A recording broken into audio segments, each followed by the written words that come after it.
आज की क्लास हो गई कंप्लीट? Good evening ma'am.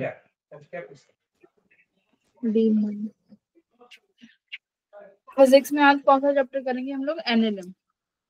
तो अभी और बच्चों को ज्वाइन होने दो। एनएलएम जहाँ तक है 2 दिन चलेगा, ठीक है।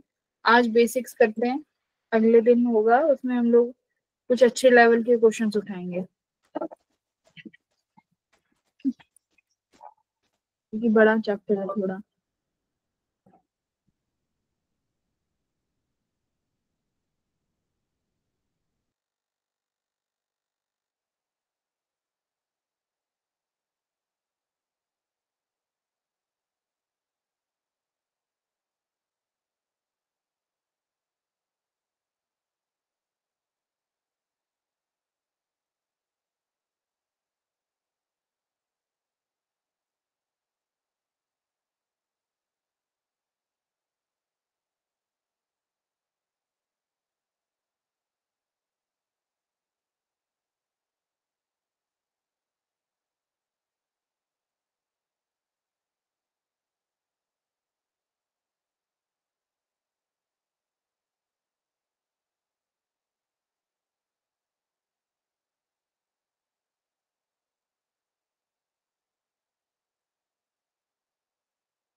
Good evening ma'am.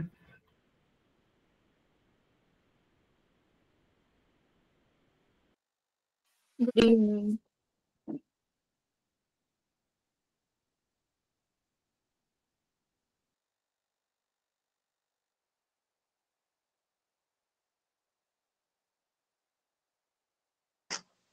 Good evening ma'am. Good evening. Good evening. Good evening sir.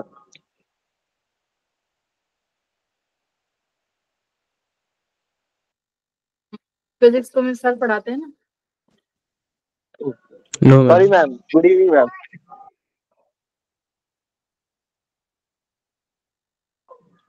Ma'am मुझे लगा मैथ की क्लास है। मैथ्स की हो तो गई, कितनी बार मैथ्स पढ़ोगे? मैंने अटेंड नहीं करी थी ना मैम। ओह, गुड आज से इवनिंग। मैथ्स की 5 दिन रहती है।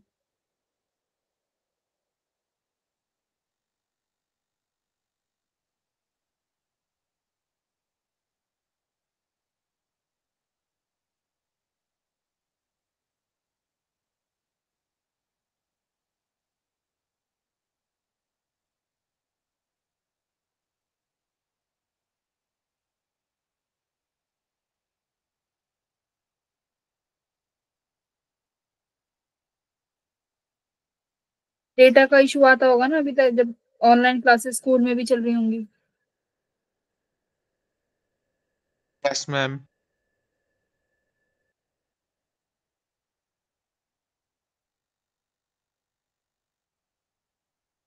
Good evening ma'am.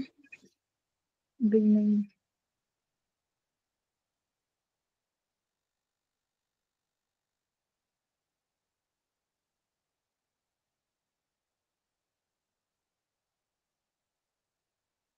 Pre board कब है तुम्हारे? Good evening ma'am. मैम 12 दिसंबर से। दिसंबर में। 12 दिसंबर प्री बोर्ड है ना? कितने कब तक चलेंगे प्री बोर्ड? 7 दिन? 31 दिसंबर से मैम, 21 दिसंबर तक। इतने दिन? 10-12 दिन हो गए तो।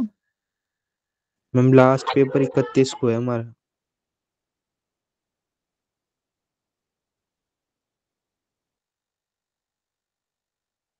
बहुत ज्यादा हो गया। पर क्रैश कोर्स तो देखो चलेगा। अब तुम्हें ना ज्यादा, अब तुमने 12th का इतना पढ़ लिया तो प्री बोर्ड के लिए तुम्हें ज्यादा दिक्कत आनी तो नहीं चाहिए। Yes ma'am. क्या बस उसमें तुम्हें डेरिवेशन ही करके आनी है? कैसा दिल्ली बोर्ड में तो कैसा पेपर आता है? मुझे आइडिया नहीं है बोर्ड का पेपर कैसा आता है। मैम क्या? दिल्ली में सीबीएसई बोर्ड है। ओके। हाँ, तो सीबीएसई बोर्ड तो मोर न्यूमेरिकल टाइप ही आते हैं क्वेश्चंस, कॉन्सेप्चुअल मैम क्वेश्चन ज्यादा न्यूमेरिकल। उसमें वो आते हैं मैम उसका डेरिवेशन। टाइम थोड़ा चेंज होता है।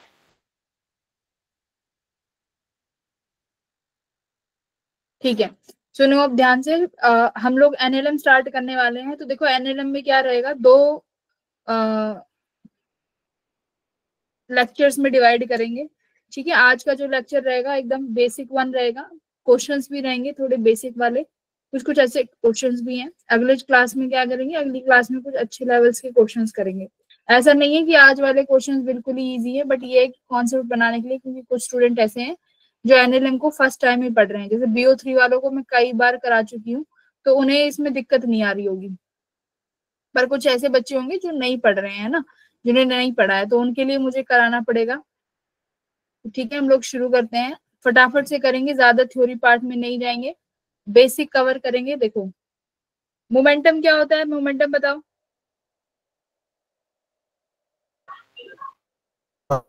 मास इनटू मैम वेलोसिटी। मूविंग मास।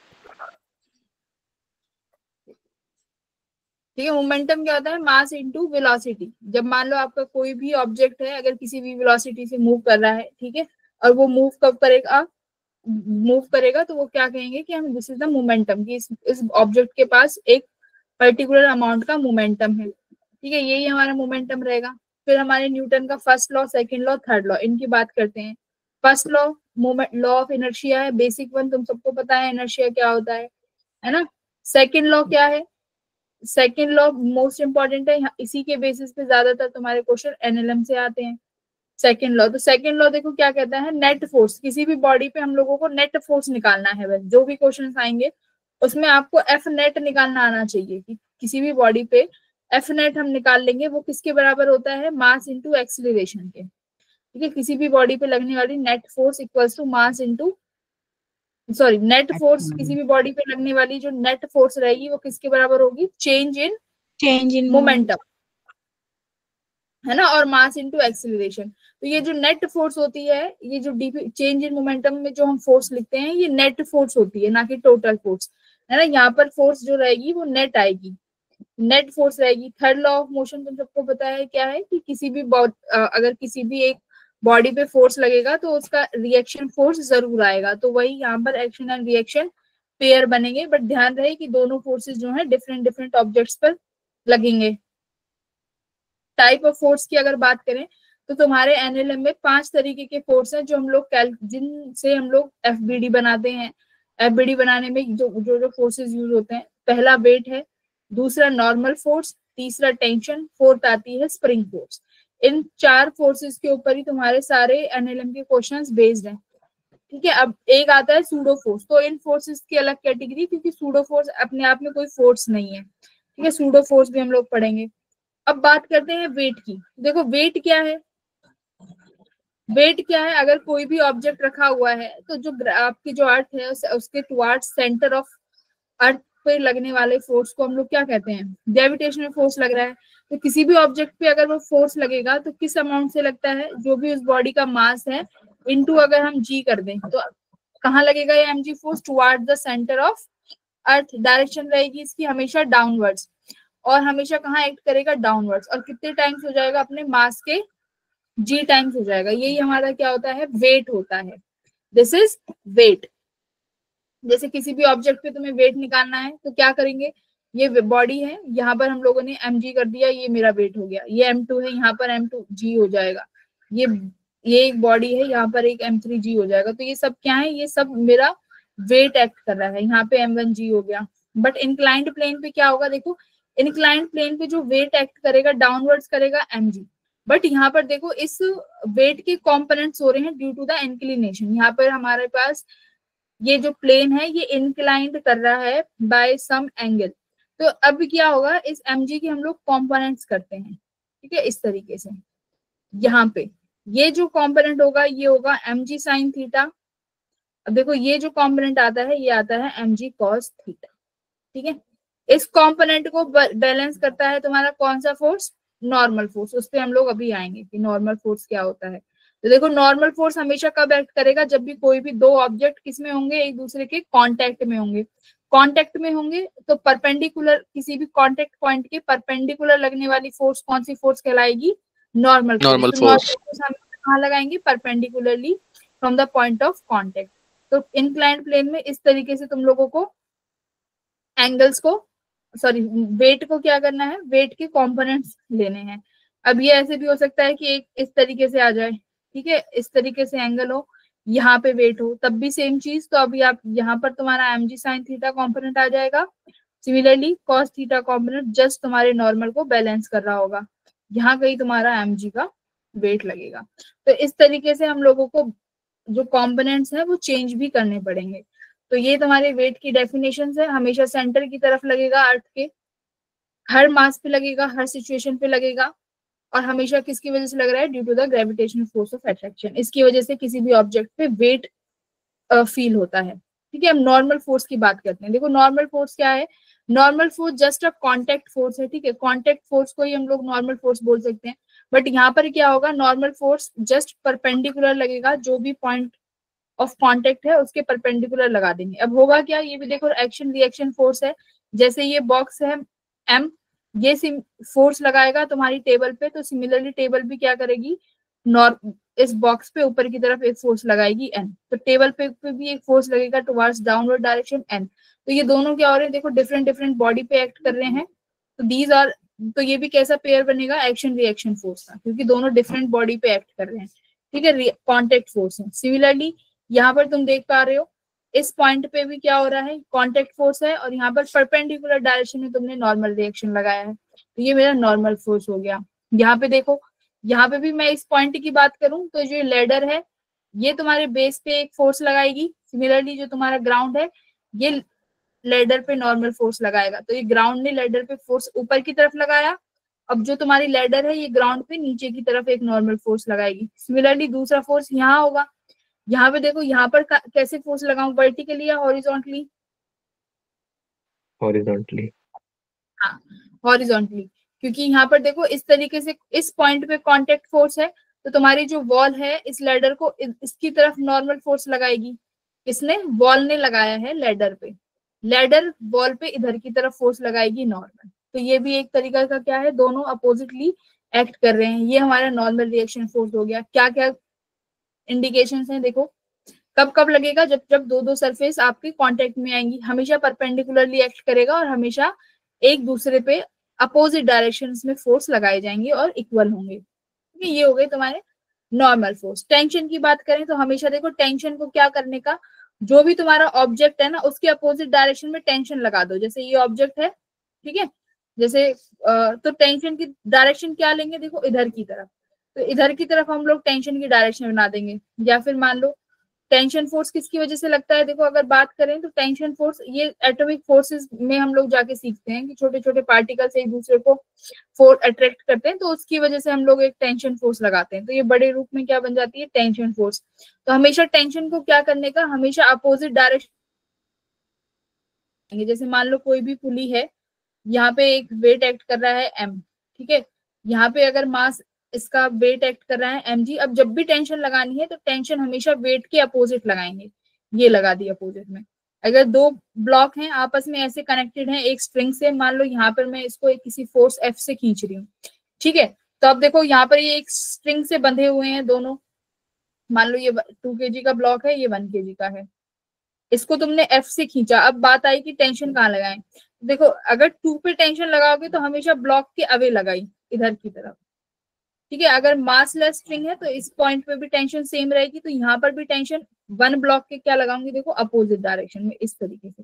तो टेंशन को हमेशा जो भी तुम्हारा ऑब्जेक्ट है, जो भी तुम्हारा मास है, उसके अपोजिट डायरेक्शन में लगा देने का। तो ये टेंशन फोर्स इस तरीके से लगाएंगे। कैलकुलेट कैसे करेंगे वो भी देखेंगे, ठीक है। इक्विलिब्रियम में क्या होगा? अगर किसी भी बॉडी पे नेट फोर्स नहीं लग रहा है ना, मान लो नेट, ऐसा नहीं हो सकता कि कोई भी बॉडी पे बहुत सारे फोर्सेस लग रहे होंगे, ठीक है। जब तुम इन्हें कैलकुलेट करोगे तो ये कैलकुलेशन के बाद हो सकता है ये जो नेट फोर्स निकल के आए ये इस तरीके से आए कि इनका नेट जो है वो 0 हो जाए, ठीक है। तो ऐसी बॉडी किस में रहती है? इक्विलिब्रियम में रहेगी ये बॉडी, तो इसको बोलते हैं हम लोग इक्विलिब्रियम, ठीक है।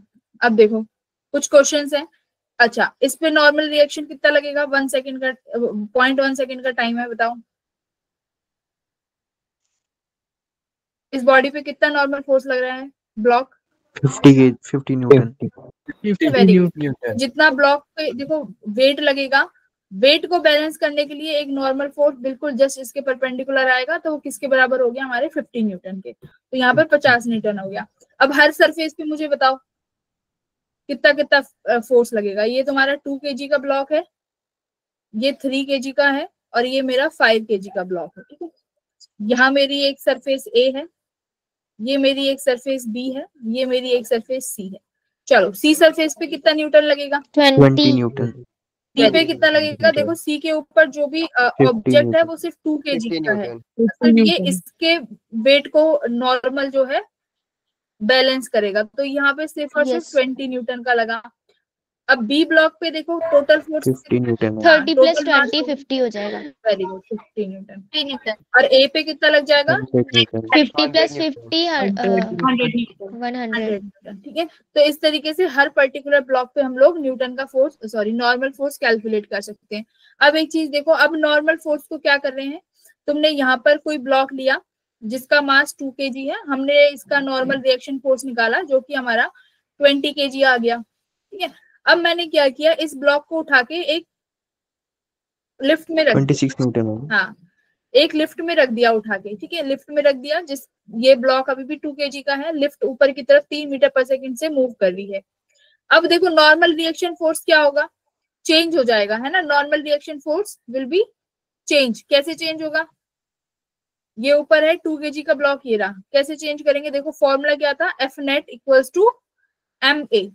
तो यहाँ पर एफ नेट जरा ध्यान से देखो, 2 kg पे लगने वाली फोर्स कहाँ पे है? एम जी नीचे, ऊपर लग रहा है नॉर्मल फोर्स, है ना।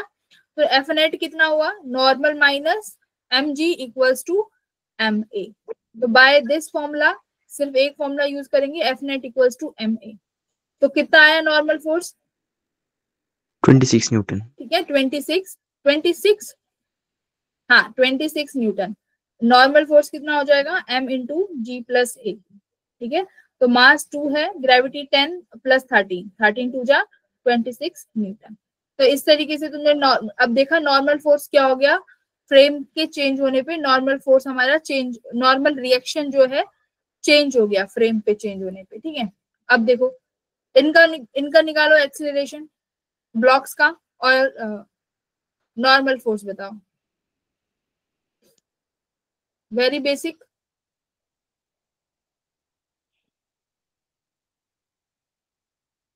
मैम 2 मीटर पर सेकंड स्क्वायर।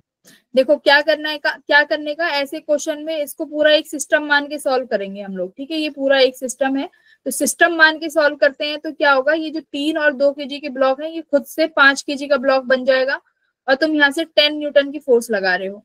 तो एक्सीलरेशन हमेशा कैसे सॉल्व करते हैं? Net force upon mass. तो नेट फोर्स कितना लग रहा है तुम्हारे इस पे? 10 न्यूटन का फोर्स।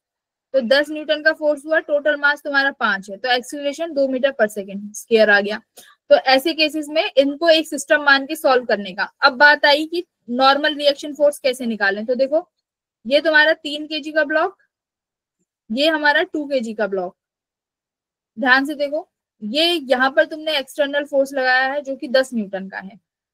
ठीक है, अब इनके आपस में क्या हो रहा होगा, ये पूरा ब्लॉक देखो आगे की तरफ मूव कर रहा है विद एक्सीलरेशन ए, ये भी ब्लॉक आगे मूव कर रहा है एक्सीलरेशन ए से।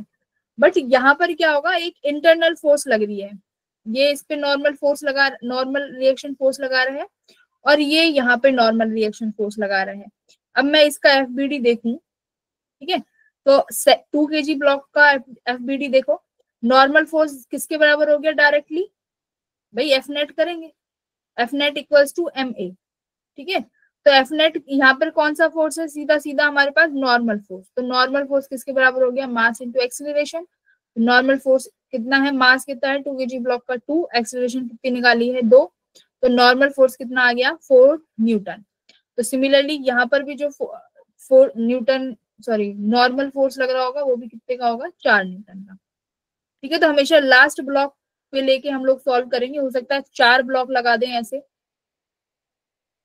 तो हमेशा जो नॉर्मल फोर्स, अब यहाँ पे देखो नॉर्मल फोर्स हर ब्लॉक पे लगेगी, तो जो लास्ट नॉर्मल फोर्स तुम देखो यहाँ से निकाल सकते हो, यहाँ पर कोई भी फोर्स लग रहा होगा, मान लो 100 न्यूटन का लग रहा है, ठीक है। इस ब्लॉक का मास 4, 3, 2 ऐसे हो गया। अब लास्ट वाले से यहाँ से तुम्हें एक्सीलरेशन तो आराम से निकाल लोगे। इन दोनों के बीच में एक नॉर्मल लगेगा n, इन दोनों के बीच में एक नॉर्मल लगेगा n2, फिर इनके बीच में लगेगा n3। तो यहाँ सबसे पहले ऐसे क्वेश्चन होगा, यहाँ से सॉल्व करते जाओ, कर लोगे, इक्वेशन बनती जाएगी ना। Yes ma'am. लास्ट वाले का n आराम से आ जाएगा, कैसे, ma करके, क्योंकि उसके पास और कोई फोर्स नहीं है, सिर्फ नॉर्मल फोर्स है, और एक तुम्हारी जो ma के बराबर हो जाएगी। अब जो 3 kg वाला ब्लॉक है उस पे देखो, जो 3 kg का FBD बनाओ, 3 kg वाले के लिए FBD, उस पे देखो n नॉर्मल फोर्स यहाँ से लग रही होगी n वाली, और n2 वाली इधर लग रही होगी, है ना। तो इसका बनाओगे तो कैसे बनाओगे, n2 minus n equals to ma, इस तरीके से। तो इस तरीके से तुम्हें क्या करना है, बैलेंस करना है फोर्सेस को। तो सबसे पहले क्या सीखा यहाँ से, कि सिस्टम मान के एक्सीलरेशन निकालेंगे, और लास्ट वाले ब्लॉक से हम लोग क्वेश्चन को सॉल्व करना शुरू करेंगे। इसका बताओ, टेंशन करो सॉल्व।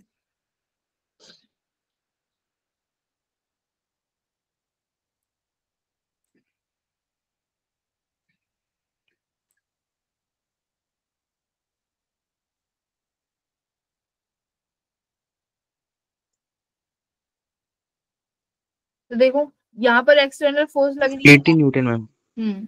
ये टेंशन देखो क्या, हमेशा अपोजिट लगाने का, यहाँ पे टी लगा दिया, इस ब्लॉक का टी यहाँ पे लगेगा, ठीक है। तो अभी देखो टेंशन तो इंटरनल फोर्स है, तो ये एज अ नेट फोर्स में काम एक दूसरे को कैंसिल कर देंगी। तो एक्सीलरेशन निकाला कितना, external force upon total mass कितना है, 5 है, तो यहाँ से एक्सीलरेशन आ गया। लास्ट वाले ब्लॉक में जो टेंशन है वो डायरेक्ट किसके बराबर हो जाने वाली है, ma के, ठीक है। तो टेंशन इक्वल्स टू मास कितना है 3, एक्सीलरेशन कितनी आएगी बोलो, 2, तो 6 न्यूटन। तो टेंशन देखो कितनी आ गई, 6 न्यूटन। आसानी से सॉल्व नहीं करना चाहते तो इक्वेशन बना के कर लो, ये जो फोर्स है minus tension equals to ma, acceleration आ गया, फोर्स भी है, यहाँ से निकाल लो। तो बट इजी रहता है कि ऐसे ब्लॉक को चुनो जिसके पास कोई और फोर्स ना हो, तो डायरेक्ट तुम इक्वेट कर सकते हो इक्वेशन से। तो देखो यहाँ से आ गया 6 न्यूटन का फोर्स, ठीक है। Yes ma'am. अब ये वाला करो। मैम वो लास्ट वाला स्टेप दोबारा बताना। नहीं, इसमें देखो टेंशन निकालने के 2 तरीके हैं, या तो 2 kg ब्लॉक से निकाल सकते हो या 3 kg से। 2 kg से निकालोगे तो एक फोर्स इधर लग रहा है और एक फोर्स टेंशन इधर लग रहा है, तो कैसे निकालेंगे, F minus T equals to mass into acceleration, इस तरीके से। बट जो 3 kg वाला ब्लॉक है इसका FBD बनाओ। 3 kg वाले ब्लॉक के लिए अगर FBD बनाएंगे तो ध्यान से देखो, यहाँ पर सिर्फ और सिर्फ एक टेंशन का फोर्स है, और कोई फोर्स दिख रहा है 3 kg पे, नो मैम। हाँ, तो यही टेंशन किसके बराबर हो जाएगी, फॉर्मूला क्या था, F equals to mass into acceleration. तो सिर्फ इसके पास जो F नेट है वो एक सिर्फ और सिर्फ टेंशन का फोर्स है, तो टेंशन इक्वल्स टू 3 kg का मास 3 इंटू एक्सीलरेशन। तो यहाँ से डायरेक्ट टेंशन आ गई 6 न्यूटन, तो दोनों से 6 न्यूटन का ही फोर्स निकलेगा, ठीक है। ये वाला, find the normal reaction and the acceleration of the mass, वही है, बैलेंस करने हैं।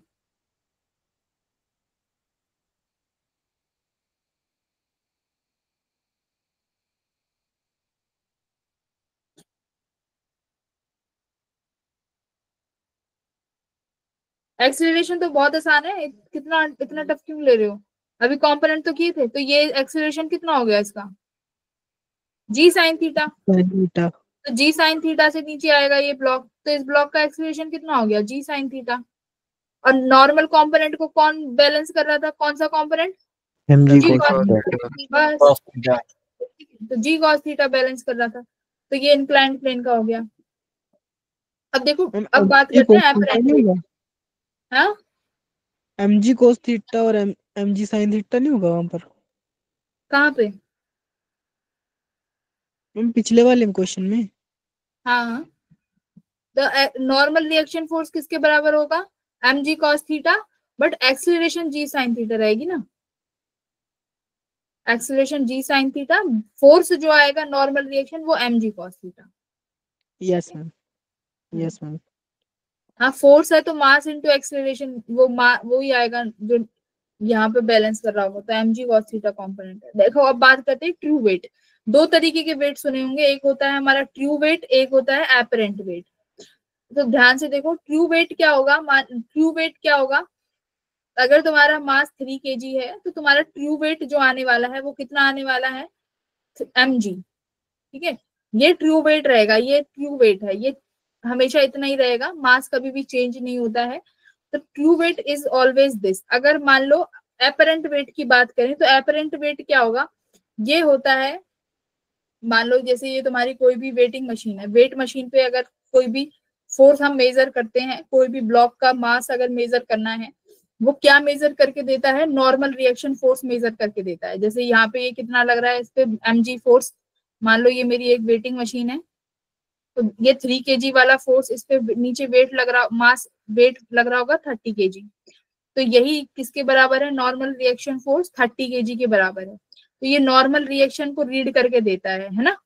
ये कितना आ गया हमारा 30 Newton, I am sorry, this will be 30 Newton. तो नॉर्मल रिएक्शन फोर्स कितना आया 30 न्यूटन, मास में चेंज करोगी तो 30 न्यूटन जो वेट आ जाएगा वो कितना आ जाएगा, मास आ जाएगा तुम्हारा 3 kg वाला।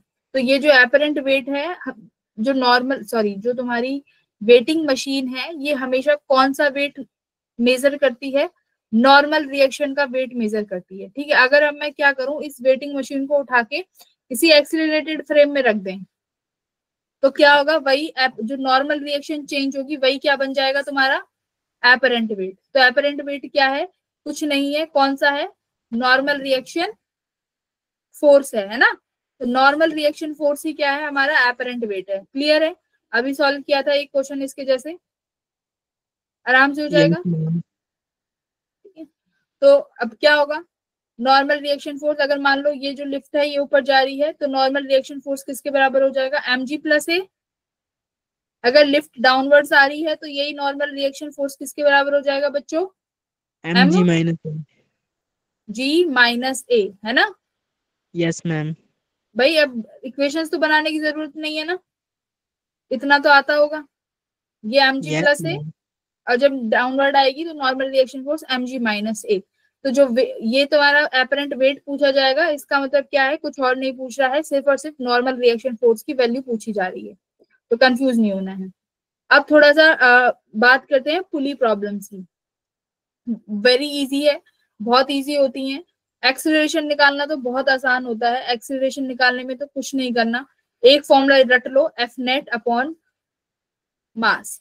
ठीक है, ये तुम्हारा एक्सीलरेशन का फॉर्मूला है। अब एक बार इस बॉडी को देखो जरा, इस बॉडी पे कौन कौन से फोर्स एक्ट कर रहे हैं, यहाँ पर m2g लगेगा, यहाँ पर ध्यान से देखो m1g लगेगा। रुके रहना, अभी पुली वो वाले कांस्टेंट मोशन के क्वेश्चन आएंगे जहां पे तुमको सबसे ज्यादा दिक्कत आती है, उनको एक बार सॉल्व करके देखेंगे। ऊपर फोर्स लगा टेंशन, अब देखो ये सेम जुड़ी हुई है इस पुली से, सेम केबल, तो ये वाली यहाँ पर भी क्या लगेगी, टेंशन की फोर्स। ठीक है, लग गई, ये टेंशन फोर्स, ये टेंशन फोर्स, ये दोनों टेंशन फोर्स है। बट नेट फोर्स की बात करेंगे तो नेट फोर्स कौन से फोर्स माने जाएंगे बच्चों, ये वाले फोर्स, क्योंकि टेंशन तो इंटरनल फोर्स हो गया। तो एक्सीलरेशन देखो किसके बराबर हो गया, m2g minus m1g upon total mass. तो टोटल मास कितना हो गया, m1 प्लस m2। तो इस तरीके से एक्सीलरेशन निकाल ली। अब टेंशन किस तरीके से निकाल सकते हो, मान लो ये वाला ब्लॉक नीचे ए से एक्सीलरेट कर रहा है तो ये वाला ऊपर ए से मूव करेगा। बोलो भाई, एक ब्लॉक नीचे जाएगा तो दूसरा ऊपर आएगा, तो दोनों डायरेक्शन में तो एक्सीलरेशन सेम हो नहीं सकती। इस m2 हैवी है तो m2 नीचे लेके जाएगा उसको, और m1 ऊपर उठ जाएगा, तो ये इस तरीके से बनेंगे। अब देखो कोई सा भी, मान लो मैं m2 का fbd बनाती हूँ, तो m2 में ऊपर की तरफ एक्सीलरेशन नीचे है तो कौन सा फोर्स डोमिनेट करेगा, m2g माइनस दूसरा फोर्स देखो क्या है, फॉर्मूला क्या था, F net equals to M A. तो जरा m2 वाले ब्लॉक को देखो, इस पे दो फोर्सेस लग रही हैं, एक तो m2g लग रही है, एक टेंशन लग रही है। कौन सा फोर्स डोमिनेट करेगा वो हम देखेंगे एक्सेलरेशन से। तो एक्सेलरेशन नीचे है, इसका मतलब m2g डोमिनेट कर रहा है, minus tension equals to m2 तो आपने एक्सेलरेशन तो निकाल ही ली, यहाँ से आप टेंशन की फोर्स आराम से निकाल लोगे। ये हो गई पुली प्रॉब्लम्स, वेरी आसान। दूसरा क्वेश्चन नंबर बी देखो और मुझे इसमें आंसर बताओ। Question number B, figure B, acceleration बताओ इसमें।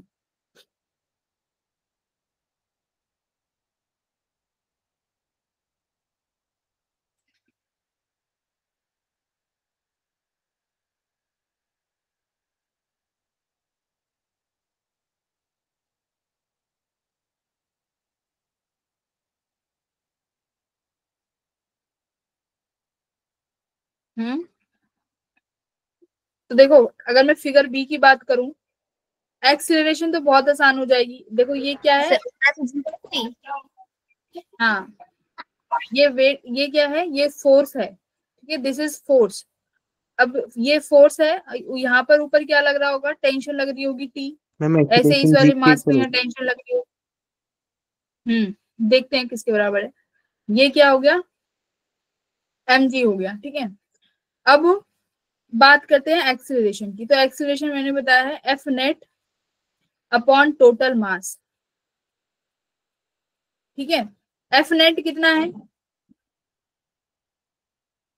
2 mg माइनस mg। हाँ ठीक है, 2 mg। और वेट कितना लगेगा, टोटल मास कितना है,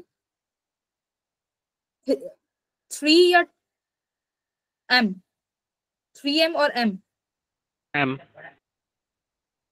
हाँ देखो यहीं पे गलती करते हैं ना। तो इस वाले में देखो ये जो 2m है, दिस इज नॉट मास, ये फोर्स है, दिस इज f, फोर्स है।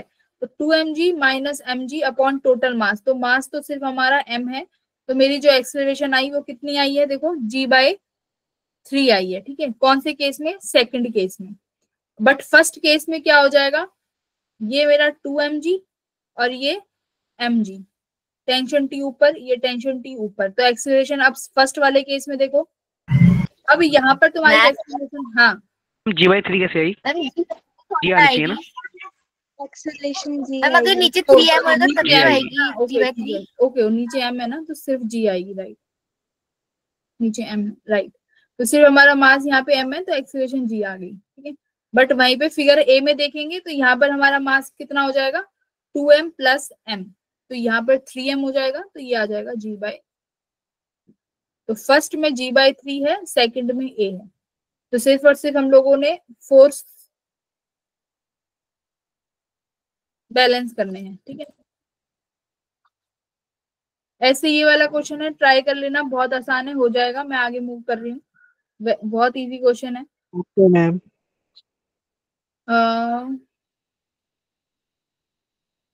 हो जाएगा ये मैम भी हो इजी। जाएगा, ये भी इजी है ना, कर लोगे ना, यस मैम। ठीक है। अब देखो कांस्टेंट मोशन पे आते हैं कि कांस्टेंट मोशन वाले क्वेश्चंस को कैसे सॉल्व करना है। जैसे इस तरीके के कुछ क्वेश्चंस हैं, कैसे सॉल्व करते हैं कांस्टेंट मोशन,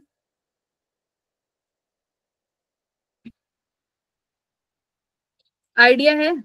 देखो सबसे पहले तो कुछ नहीं करने का, सबसे पहले तो टेंशन बनाने का है ना। सबसे पहले टेंशन ड्रॉ कर दो, ये पुली है, इस पे टेंशन टी, इस पुली से ये वाला ये कनेक्ट है, तो ये वाली स्ट्रिंग पे हमने टेंशन टी दे दी, ये भी कनेक्टेड है इससे, तो टेंशन सेम रहने वाली है, इस पे टेंशन टी दे दी। अब ये देखो ये मूविंग पुली है, ठीक है, जो इस तरीके से पुली बनी होती है ना, ये वाली पुली हमारी मूविंग पुली है। तो यहाँ से मतलब ये समझ लो ये कंस्ट्रेंट मोशन का क्वेश्चन है, ठीक है। क्योंकि मूविंग पुली क्यों है, देखो यहाँ से तो ये पुली जुड़ी हुई है ना, यहाँ से तो ये पुली कनेक्टेड है, ऊपर वाली देखो, ये वाली जो पुली है ये मूविंग पुलीज है। तो जब भी ऐसी कुछ पुली दिखे तो समझ लो ये कंस्ट्रेंट मोशन का सवाल है। तो यहाँ पर टेंशन टी, यहाँ पर टेंशन टी, इधर कितनी आनी चाहिए, 2t। वेरी गुड, यहाँ पे 2t आ गई। अब करना क्या है, ऐसे सवालों में जो एक्सेलरेशन लेनी है वो हर मास के लिए अलग लोगे, ठीक है, हर मास के लिए एक्सेलरेशन अलग लेनी है, ध्यान रखना। ये वाला मास देखो नीचे की तरफ है, तो इसका मतलब कि ये नीचे की तरफ एक्सेलरेट कर रहा है, हमेशा एक्सेलरेशन अलग अलग लेंगे। इस वाले मास के लिए मान लो मैंने m2 ले ली, इस वाले मास के लिए ये ऊपर की तरफ एक्सेलरेट करेगा, इसका एक्सेलरेशन a1 ले लेते हैं, ये t, ये t, ये 2t। अब तुम्हारे पास देखो इक्वेशंस बन जाएंगी। हर मास के लिए क्या लगाना है, F net equals to M A वाली इक्वेशन लगानी है। ये तरीका है सॉल्व करने का। क्या तरीका, पहले तो हर मास के लिए एक्सीलरेशन अलग अलग लेंगे, बस वही करना है। अब m1 के लिए क्या इक्वेशन बनी, ऊपर की तरफ एक्सीलरेशन है उसकी m1a की, तो Yes, ऊपर yes, वाला यानी टेंशन डोमिनेट करेगा, टेंशन माइनस m1 a1, ठीक है, tension minus m1g, sorry m1g equals to m1a। Clear, yes, equation ma'am. Number 1। अब सेकंड मास के लिए फिर इक्वेशन लगाएंगे। तो सेकंड मास के लिए देखो A2 नीचे जा रहा है, इसका मतलब मेरा वेट जो है ये डोमिनेट करेगा m2g। तो सेकंड के लिए m2g माइनस 2t करा इक्वल्स टू एक्सिलरेशन कितना है, अच्छा सॉरी यहाँ पर A1 था, ये m2 A2 हो गया। Equation second. वेरिएबल कितने हैं, t, A1 और A2, मतलब 3 इक्वेशन तो मिनिमम चाहिए ही चाहिए, 3 वेरिएबल है तो 2 से तो काम नहीं चलेगा। तीसरा वेरिएबल क्या होगा बच्चों, कांस्टेंट मोशन का रिलेशन। क्या कहता है constant motion, sigma of tension dot acceleration किसके बराबर आना चाहिए, दिखाया है 0 के बराबर।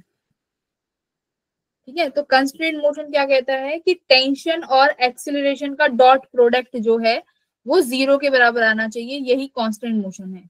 बाकी तो तुम्हें सब आता था, तुम टेंशन टेंशन ये सब तुम अपने आप कर लेते, तो ये कांस्टेंट मोशन है। चलो कितनी कितने टेंशन है, 2 टेंशन है, मतलब हर मास के लिए लिखेंगे। m1 के लिए बताओ, टेंशन ऊपर है और एक्सीलरेशन भी ऊपर है, तो क्या हो गया, देखो t a1 दोनों ऊपर वाली डायरेक्शन में है ना, तो डॉट प्रोडक्ट यानी बोलूं तो cos 0 डिग्री हो गया।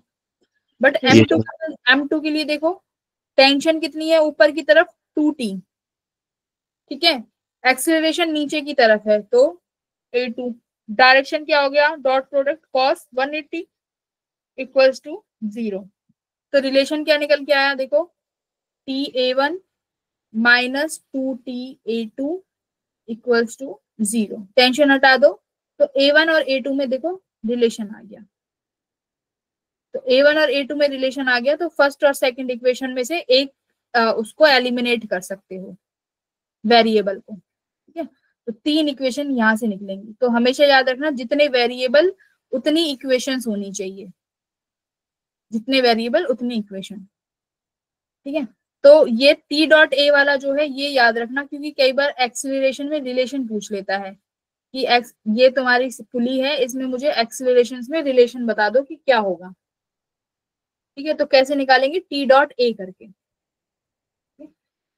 तो टेंशन और एक्सीलरेशन की डायरेक्शन के साथ बनाना है ये। क्लियर है पुली वाला question? Yes Yes, ma'am. Theta कैसे लिया बता दो। थीटा, अच्छा थीटा देखो एंगल है टेंशन और एक्सीलरेशन के बीच में। m1 मास को देखो, इसमें टेंशन ऊपर की तरफ है और इसकी एक्सीलरेशन a1 ये भी ऊपर की तरफ है, तो दोनों सेम डायरेक्शन में है, तो दोनों के बीच में एंगल कितना बन रहा है, 0 डिग्री। Yes ma'am. तो cos 0, या तो इसमें एंगल 0 बनेगा या 180 बनेगा। तुम याद रखो अगर दोनों सेम डायरेक्शन में है तो प्लस ले लेने का, अगर अपोजिट डायरेक्शन में है तो देखो माइनस साइन। ठीक है, ओके मैम। टेंशन और एक्सीलरेशन उल्टी डायरेक्शन में है तो माइनस साइन लगा दो, और टी डॉट ए ये याद रखो सिग्मा। एक क्वेश्चन और देखो इसका, ये वाला क्वेश्चन देखो, करना जरा सॉल्व करने की कोशिश करो इसको। ये भी देखो मूविंग पुली है, ध्यान दो जब भी ऐसी पुली हो जो ऐसे किसी भी ब्लॉक से अटैच ना हो तो समझ लो ये कंस्ट्रेंट रिलेशन के क्वेश्चन है।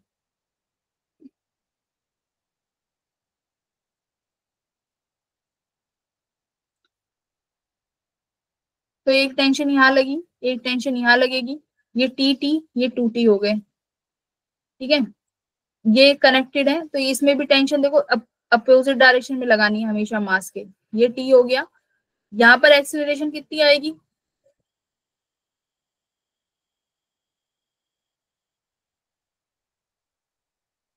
अब देखो एक्सेलरेशन अलग अलग लिखेंगे, 3m थोड़ा नीचे जाता हुआ दिख रहा है, तो इसकी एक्सेलरेशन मैंने मान ली, यहाँ पर इसकी एक्सेलरेशन a1 है, ठीक है। इसकी एक्सेलरेशन कितनी मान लू मैं, ऊपर की तरफ a2 मान ली। हमेशा हर मास की एक्सेलरेशन अलग अलग लिख देंगे, लिख दी। इसकी एक्सेलरेशन a2 है। यहाँ पर इसको कौन सा फोर्स बैलेंस कर रहा है, mg साइन थीटा। यस कितना मैम। कितना बन गया, 37 डिग्री साइन थीटा का। 3/5। Very good, 3/5 mg। तो यहाँ पर तुम्हारा जो फोर्स है ये 3/5 mg। तो दो इक्वेशन मिल गई एफ नेट वाली, वेरिएबल टेंशन A1 और A2, तीन वेरिएबल, तीन इक्वेशन हो जाएगी। एक इक्वेशन यहाँ से निकालोगे 3m वाली, कैसे निकलेगी, यहाँ पर देखो 3mg फोर्स, तो फर्स्ट इक्वेशन क्या बनी, 3mg minus 2t equals to 3m A1, ठीक है। सेकेंड इक्वेशन निकालेंगे, बनाओ, tension minus 3/5 mg equals to ma2।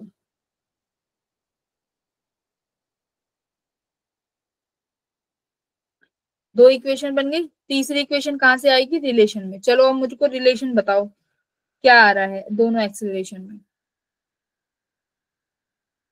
A1 A2 में क्या रिलेशन है।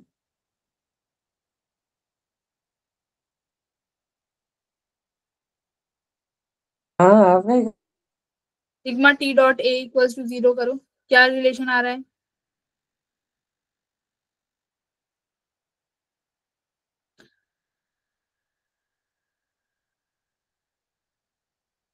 Ma'am A2 is to 2A1।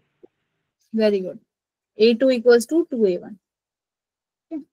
तो हो गया। बस अब जो ये दो इक्वेशन तुमने निकाली हैं, इनमें से किसी भी एक्सेलरेशन को चेंज कर देना, यानी A2 को 2A1 लिख देना, आसानी से निकल जाएंगे, ठीक है। तो ये तरीका है। तो जितने वेरिएबल उतनी इक्वेशन, तो यानी हर मास से एक इक्वेशन निकलेगी, तीसरी इक्वेशन आएगी वेरी उससे, टी डॉट ए से। ये वाला क्वेश्चन करो चलो।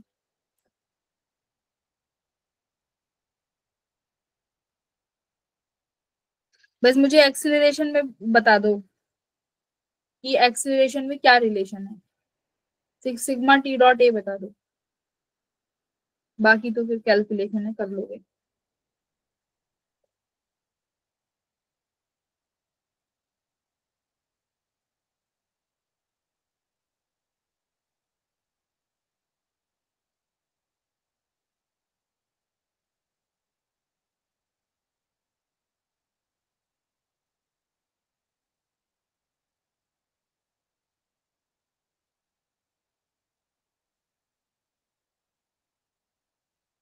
देखने में कितने टफ लगते होंगे ना, जब तक कॉन्सेप्ट नहीं आता होगा तो टफ लगता होगा, और जैसे ही कॉन्सेप्ट आ जाएगा उसके बाद तो आसान लगेगा।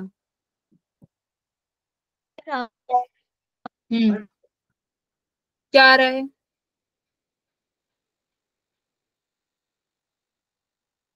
देखो जिसको आता है वेल एंड गुड, जिसको नहीं आता है वो सीख लो, फिर हम लोग करेंगे मंडे को क्वेश्चन। तो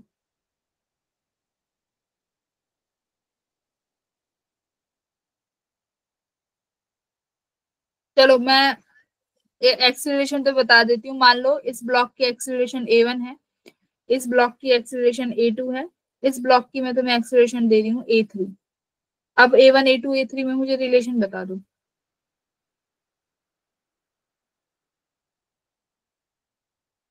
अब ठीक है, अब सब बराबर करेंगे, वरना पता नहीं चलता कौन का A1 A2 है।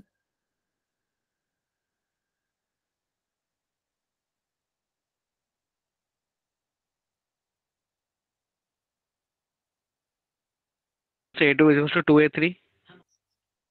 नहीं,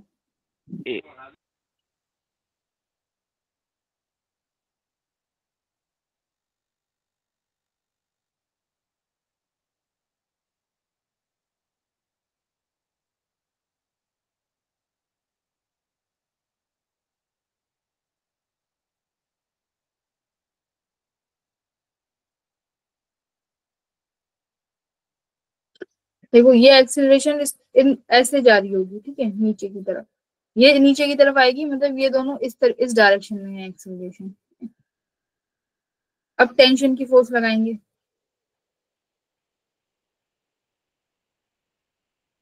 हमेशा टेंशन मैंने क्या बोला है, ब्लॉक के अपोजिट डायरेक्शन में लगा दी। अब तो बता दो यहाँ कितनी टेंशन हो जाएगी, 2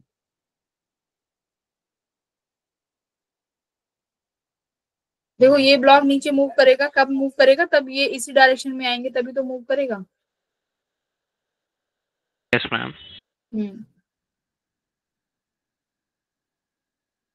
A1 plus A2 is equal to 2A3। हाँ वेरी गुड। ठीक है, तो देखो अब सिग्मा टी डॉट ए करना है हमें, इक्वल्स टू 0। तो पहली वाली एक्सीलरेशन और टेंशन दोनों सेम डायरेक्शन में है, तो डॉट टी। सिमिलरली दूसरी वाली एक्सीलरेशन और उसका टेंशन सेम डायरेक्शन में है, तो ए टू टी। ठीक है, अब थर्ड वाला देखो, टेंशन ऊपर लग रही है 2t और इसका एक्सीलरेशन नीचे की तरफ है, तो मैं क्या लिखूंगी, -2t A3। तो टी तो हट गया, तो A1 plus A2 equals to 2 times of A3। तो इस तरीके से क्या होता है, कई बार जब क्वेश्चन को छोटे करके पूछना होता है तो एक्सीलरेशंस में रिलेशन पूछ लेगा, तो ये हमें आना चाहिए।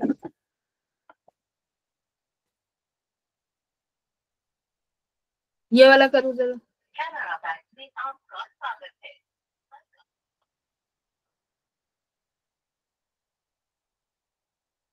एक्सीलरेशन पूछी है ना। यहाँ पर देखो ये किस तरीके का फोर्स है, यहाँ पर हम लोग सूडो फोर्स की बात करेंगे। तो सूडो फोर्स में देखो क्या होता है, जैसे कि मान लो वही लिफ्ट वाला एग्जांपल लेते हैं। सूडो फोर्स 2 मिनट में डिस्कस करते हैं कि होता क्या है सूडो फोर्स। देखो हमारे जो न्यूटन्स के लॉ है वो सिर्फ और सिर्फ इनर्शियल फ्रेम में वैलिड है। जैसे कि मान लो कोई भी ये ब्लॉक एम है, ये लिफ्ट में रखा हुआ है और एक्सीलरेट कर रहा है। अगर ऑब्जर्वर बाहर है तो ऑब्जर्वर देखेगा कि इस पे लगने वाली फोर्स एक तो नीचे है mg, ऊपर की तरफ हमारा नॉर्मल लग रहा है, तो इसने अपना वही घिसा, न्यूटन का फॉर्मूला लगाया, एफ नेट देखा कि अच्छा एक्सीलरेशन ऊपर है तो नॉर्मल वाला फोर्स बढ़ा, mg इक्वल्स टू ma। ठीक है, बिल्कुल सही वैल्यू कैलकुलेट करी। अब मान लो ये ऑब्जर्वर खुद लिफ्ट में पहुंच गया,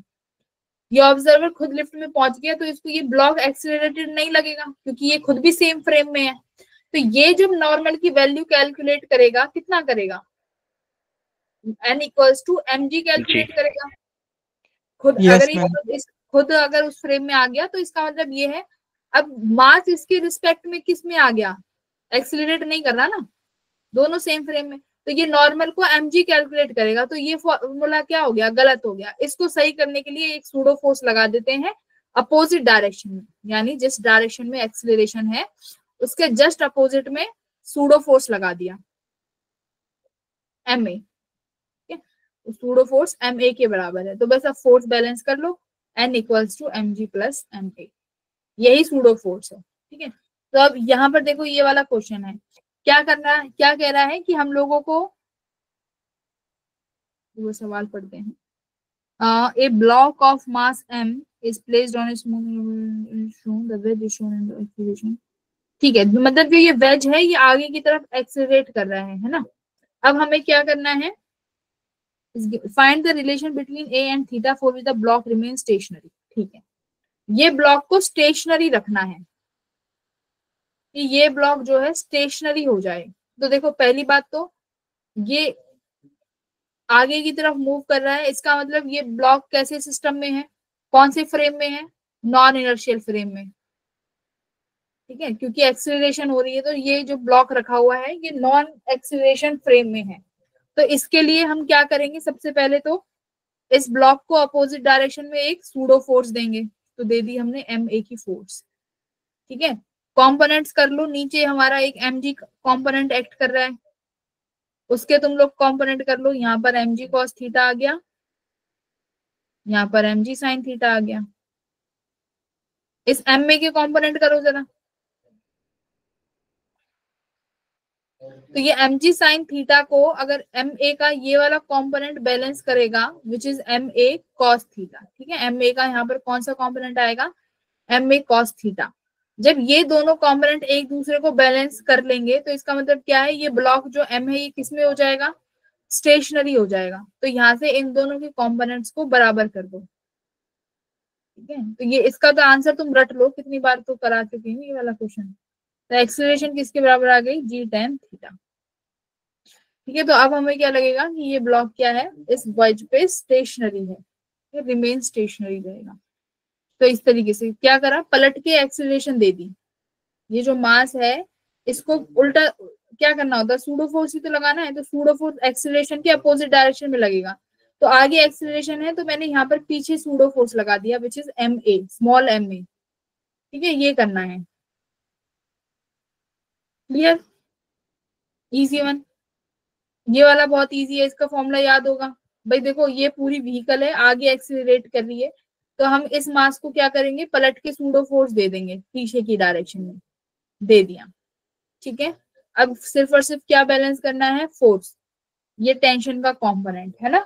तो ये वाला वेट नीचे एक्ट करेगा, टेंशन लग रही है यहाँ पे, तो एक कंपोनेंट टेंशन का यहाँ आएगा और एक कंपोनेंट यहाँ आएगा। तो दोनों कंपोनेंट को आप बैलेंस कर लोगे तो थीटा की वैल्यू निकल जाएगी, क्लियर है, इजी वाला। Yes ma'am. चलो तो ये वाला करो, इसका आंसर बताओ।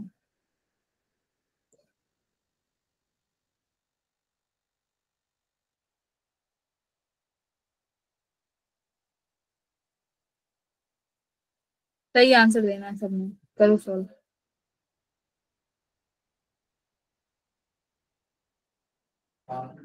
जब भी एक्सीलरेशन जिस डायरेक्शन में हो उसके अपोजिट डायरेक्शन में सूडो फोर्स लगा दो, 1 सेकंड में आंसर आ जाएगा।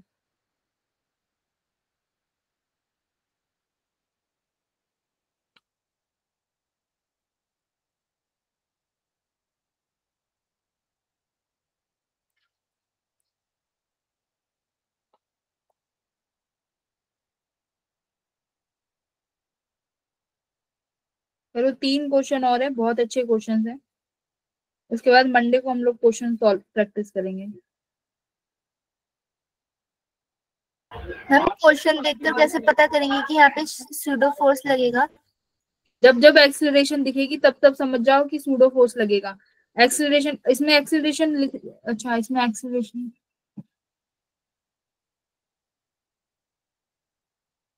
ठीक है। मतलब जब भी फ्रेम एक्सीलरेट कर रहा हो तो समझ जाओ हमें यहाँ पर सूडो फोर्स लगानी है। जैसे मान लो मैं बोलती हूँ ये फ्रेम जो है ये ऊपर की तरफ एक्सीलरेट कर रहा है ए से, सॉरी।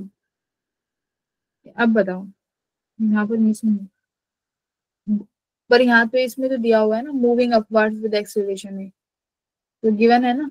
ये देखो तो ऊपर की तरफ एक्सीलरेट कर रहा है, तो समझो ये नॉन इनर्शियल फ्रेम है। तो नॉन इनर्शियल फ्रेम में हमें हमेशा सूडो फोर्स की हेल्प लेनी पड़ेगी। चलो तो लिफ्ट वाला केस है सेम। स्मॉल एम पे क्या करना है, ऊपर की तरफ एक्सीलरेशन है तो मैं कहाँ लगाऊंगी, सूडो फोर्स नीचे, एम नीचे बस। और यही मेरा क्या एक्ट कर रहा है, वेट, एम जी। करो अब।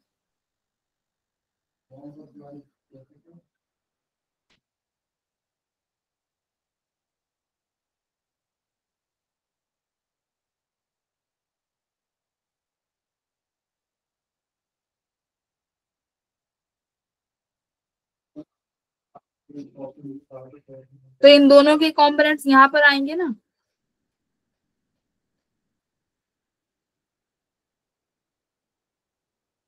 भाई जैसे वेट नीचे एक्ट कर रहा था ऐसे सेम डायरेक्शन में एक्ट करा है। तो यहाँ पर जी साइन थीटा प्लस ए साइन थीटा हो गया ना। यस मैम, जी प्लस ए साइन थीटा। हाँ, और यही क्या है इसका नेट फोर्स, तो इसको F net equals to M A कर देंगे। तो ए डैश किसके बराबर आ जाएगा, तुम्हारा जो भी एक्सीलरेशन है जी प्लस ए साइन थीटा।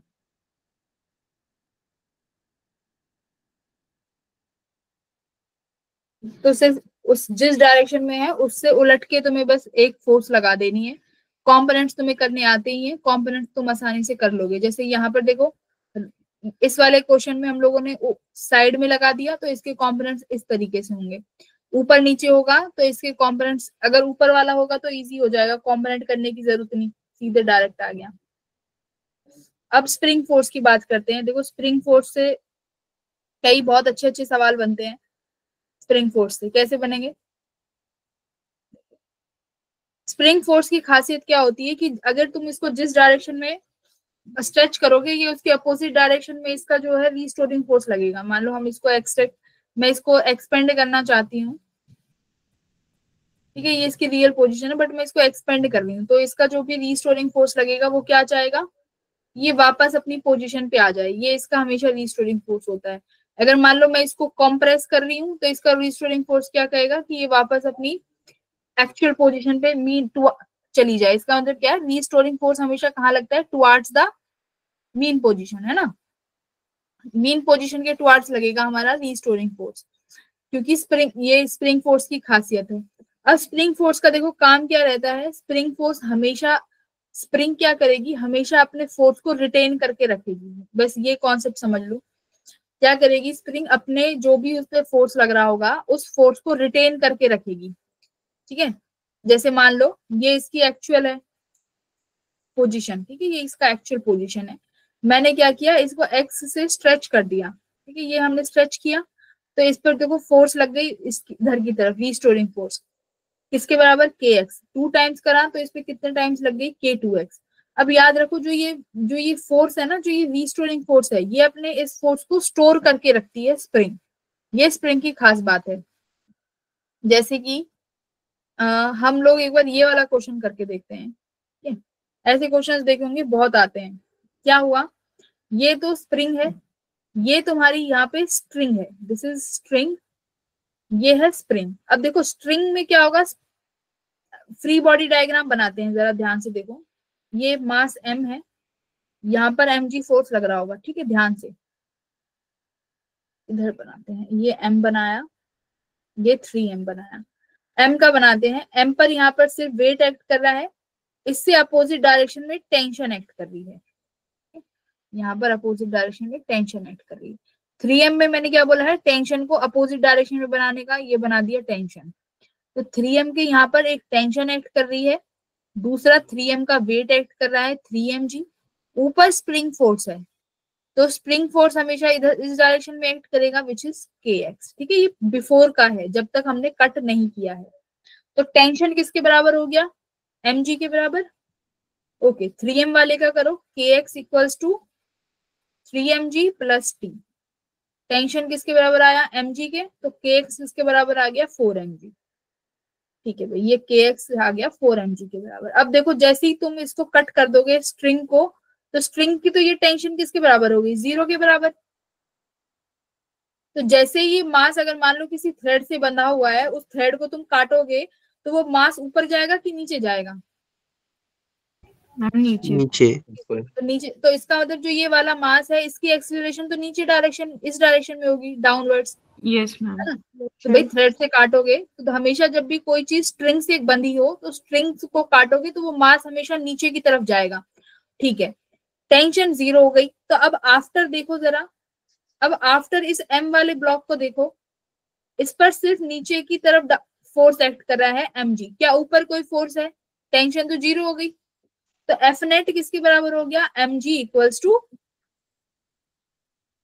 एफ नेट क्या होता है, mg इक्वल्स टू ma, तो m वाले ब्लॉक की एक्सीलरेशन किसके बराबर है, ग्रेविटी के बराबर। मतलब अब ये क्या कर रहा होगा, ये फ्री फॉल कर रहा है कि भाई जो वो तो तुमने काट दी, अब ये किसके सहारे जाएगा, इनिशियली रेस्ट पे था, इसके पास कोई वेलोसिटी नहीं है, तो क्या जाएगा नीचे, ड्रॉप होगा, तो सिंपल क्या है, एक्सीलरेट करेगा with the gravitational acceleration. But एक बार जरा 3m वाले को देखो, 3m वाले डायग्राम को जरा देखेंगे, टेंशन 0 हो गई, बट इसके पास देखो kx वाला जो फोर्स है ना, ये अभी भी स्टोर करके बैठा है।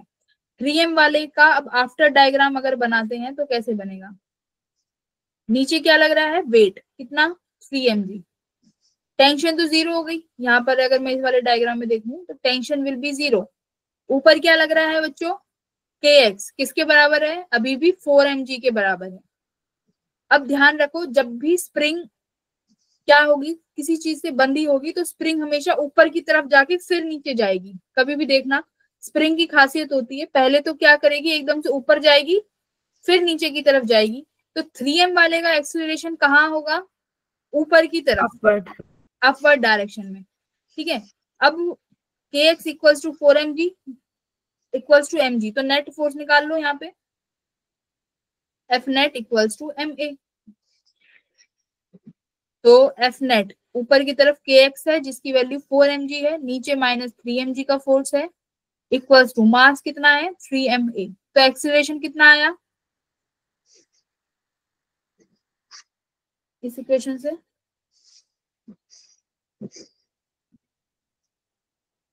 g/3। g/3।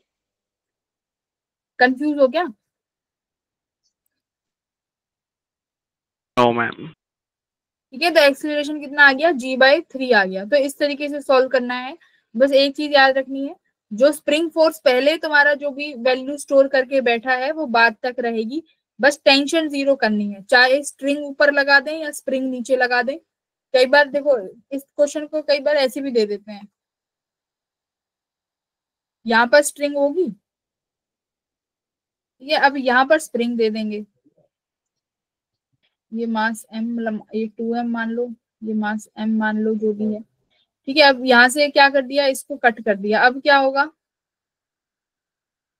अब क्या होना प्लस चाहिए, कंप्रेस होगी नहीं, और स्प्रिंग कंप्रेस होगी। ठीक है। तो पहले फ्री FBD डायग्राम बना लेंगे और फिर हम लोग इनकी एक्सीलरेशन को सॉल्व कर लेंगे। इसकी एक्सीलरेशन यहाँ जाएगी और इसकी एक्सीलरेशन ऊपर जाएगी। क्लियर, इस तरीके से हो जाएगा।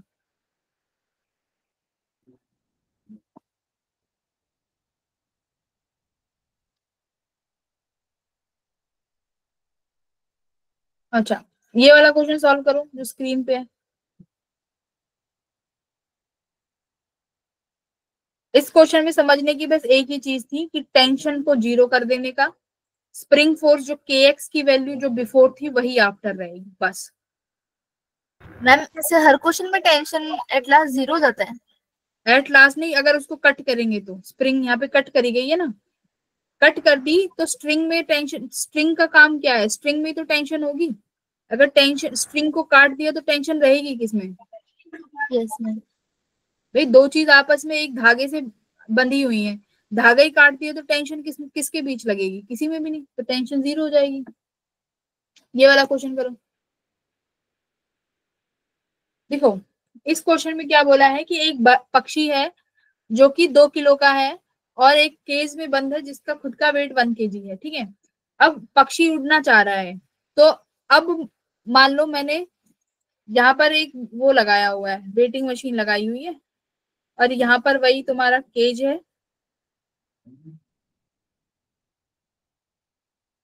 ठीक है। ये केज में हमारा एक पक्षी है, ठीक है। अब ये पक्षी ऊपर की तरफ उड़ना चाह रहा है, तो क्या होना चाहिए, कितना वेट मेजर, पहले तो देखो अब इसके जो पैर है ना वो ऊपर की तरफ उठ चुके हैं। अब ये पक्षी जो है वेइंग मशीन पे बैठा नहीं है, पहले तो बैठा हुआ था, अब ये ऊपर जा रहा है, तो कितना वेट रीड करेगी वेटिंग मशीन, 1 kg। अच्छा 1 kg रीड करेगी।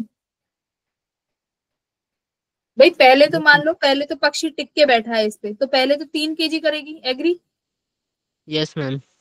अब पक्षी उड़ना चाह रहा है, मतलब पक्षी उड़ा ऊपर की तरफ, तो अभी कितना वेटिंग मशीन रीड करेगी। तो एक बात ध्यान से सुनो, पक्षी जब ऊपर की तरफ उड़ेगा, जैसे ये पक्षी ऊपर की तरफ मूव किया, ठीक है, एक रिएक्शन फोर्स होगा ना भाई, एक रिएक्शन फोर्स होगा। जब पक्षी ऊपर की तरफ उड़ेगा तो एक रिएक्शन फोर्स डाउनवर्ड्स एक्ट करेगा ना, यस मैम। ठीक है।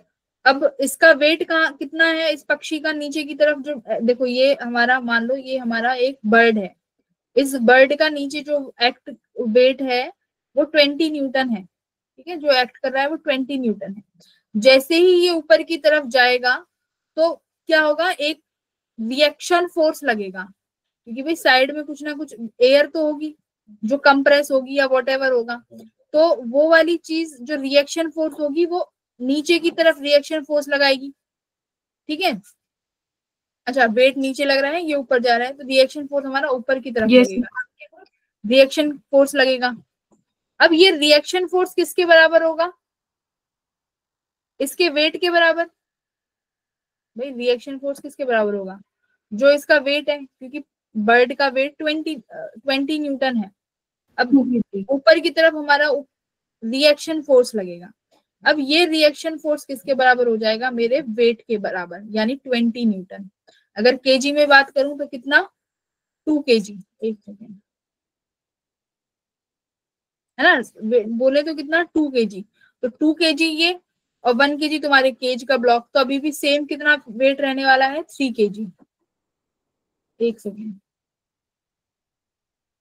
ये ऊपर की तरफ उठेगा ना, तो रिएक्शन फोर्स तो नीचे लगना चाहिए, ऊपर थोड़ी ना लगेगा। पहले सही थे। एक्शन ऊपर रिएक्शन नीचे। हाँ, रिएक्शन फोर्स नीचे आएगा, ठीक है, रिएक्शन फोर्स नीचे की तरफ लगेगा। तो रिएक्शन फोर्स 20 न्यूटन का होगा, और जो उसका ऑलरेडी 1 केजी का है तो उसका 1 न्यूटन, उसका मतलब 10 न्यूटन हो गया। तो अगर केजीज में करेंगे तो वो 3 केजी आया, ठीक है। अच्छा अब एक बात बताओ, अगर जो ये बर्ड है ये अगर एक्सीलरेट करेगा तो क्या होगा? मान लो बर्ड उड़ रहा है तो ये एक्सीलरेट कर रहा है। अगर अब मैं पूछूं कि जो वेट है वो मोर देन 3 केजी रहेगा कि लेस देन 3 केजी हो जाएगा? मैम लेस देन हो जाएगा फिर। नहीं, देखो इसको लिफ्ट की तरह समझो। हाँ, इस क्वेश्चन को लिफ्ट से कंपेयर करो। ये देखो बहुत कंफ्यूजिंग क्वेश्चन है, बट है नहीं, इसको लिफ्ट से कंपेयर करके चलो कि ये तुम्हारी वेटिंग मशीन है, ठीक है, ये केज है, ये मेरी केज है। अब बर्ड जब सिर्फ ऊपर की तरफ उठा, ठीक है, जिसका खुद का वेट नीचे 20 न्यूटन है, अगर ये यूनिफॉर्मली ऊपर सिर्फ जाएगा तो नीचे की तरफ सेम अमाउंट का रिएक्शन फोर्स लगेगा। तो रिएक्शन फोर्स क्या कर लेगा? अभी भी 20 न्यूटन का होगा, तो जो वेट मेजर होगा वो कितना होगा? सेम जो पहले हो रहा था, 3 केजी, ठीक है। अब अगर ये एक्सीलरेट कर रहा है, सुनो ध्यान से, अगर अब ये बर्ड एक्सीलरेट करेगा ऊपर की तरफ, अब जो ये रिएक्शन फोर्स है भाई, इसकी वैल्यू क्या हो जाएगी? अब चेंज होगी, सेम वो तो रहेगी नहीं। तो अब यहाँ पर जो रिएक्शन फोर्स है वो किसके बराबर हो जाएगा? इसकी एक्सीलरेशन, और जो नीचे तुम्हारा ग्रेविटी एक्ट कर रहा है वो ग्रेविटी, ऊपर क्या है मेरा? एक्सीलरेशन। तो अब जो ये रिएक्शन फोर्स है ये किसके बराबर होगा? वही mg प्लस a। यानी अब ये जो फोर्स है ना ये बढ़ गया, रिएक्शन फोर्स, ठीक है। तो रिएक्शन फोर्स की कुछ वैल्यू प्लस तुम्हारा जो ये वेट इसका लग रहा है बर्ड का, तो इन दोनों का जो अब एडिशन आएगा ये क्या हो जाएगा? अब कुछ वैल्यू ज्यादा आएगी, तो नॉर्मल बॉडी से, नॉर्मल वेट से ज्यादा वेट आएगा, ठीक है। अब यही बोले कि जो ये बर्ड है नीचे की तरफ एक्सीलरेट हो रहा है, तो क्या होगा? अब अगर मैं पूछूं कि कितना मेजर करेगी वेटिंग मशीन, तो कितना कम मेजर करेगी? एक्चुअल वेट से कम अमाउंट का वेट मेजर करेगी। क्लियर है? तो ये देखो, ये वही सूडो फोर्स वाला ही एक तरीके का सवाल है। अगर एक्सीलरेशन में ले जाती हूँ तो, एक्सीलरेशन में नहीं लेके जाते तो रिएक्शन फोर्स का सवाल है, ठीक है। तो ये था थर्ड लॉ ऑफ मोशन का क्वेश्चन, अगर एक्सीलरेशन हटा देते हैं तो, ठीक है। अभी भी डाउट है क्या इसमें?